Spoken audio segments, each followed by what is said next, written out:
Okay, my story with synthesizers goes back even before I began making them. I was building theremins, and in 1961, I wrote an article on how to build your own theremin and offered a kit for sale.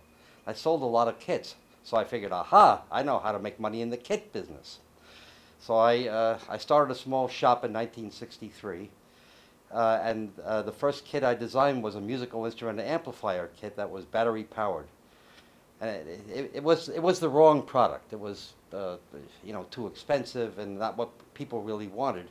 And just around the time I was finding that out, I met a musician who asked me, did I know anything about electronic music? And I said, sure, but I didn't know anything. So I quick found out a little bit about what people were doing with tape recorders and electronic instruments. And this composer that I met, his name is Herb Deutsch. He and I got together. It was just for fun. And I built some instruments that he could use to make different kinds of sounds with his tape recorder. And that was the beginning of the Moog synthesizer. The first one I sold for money was at the end of 1964. That was to Alwyn Nikolai, the choreographer in New York City. The second one I sold was to Eric Sadeh, who was a producer of radio and television commercials. As soon as I took the first order, I was in business. The way I like to put it is it was like slipping backwards on a banana peel into business. I was no businessman, and I'm still no businessman. But I found myself in business because I wanted to make these and people wanted to buy them. I had a small shop. When I opened my doors thinking I was going to go in the kit business, I hired one technician and one mechanical person. He was a very good carpenter and he could make anything. And the three of us together began making stuff.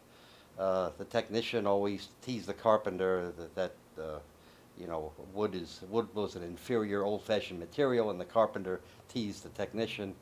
And I was off trying to get circuits to work, doing what I want.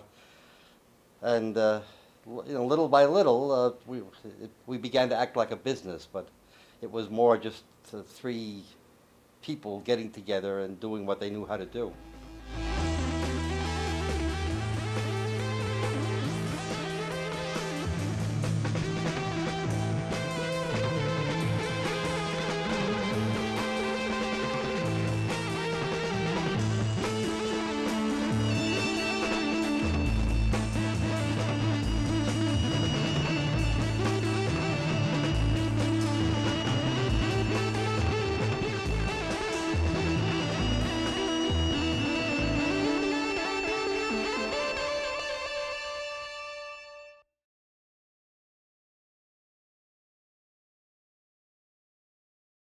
My mother's father was Polish. He was born in Warsaw. And at that time, the great Polish patriot was Paderewski, who was also a concert pianist. So my grandfather wanted my mother to be like Paderewski. And my mother had no musical talent. So she always felt guilty that she didn't give her father what he wanted. So she took it out on me and gave me piano lessons. I, on the other hand, loved electronics and everything mechanical. And I continued taking piano lessons, and I studied at Manhattan School of Music, theory and sight singing and ear training up until the time I was 13 or 14 years old. I don't have a piano in the home. I wish I did, but I don't. Once in a while I'll practice a little bit on the theremin because I like to be able to demonstrate it by playing music. But other than that, I'm not a musician. People think, well, all these records are called Moog records and the name is associated with music so much today, I must be a musician. I'm really not. I'm an engineer. I'm a tool maker.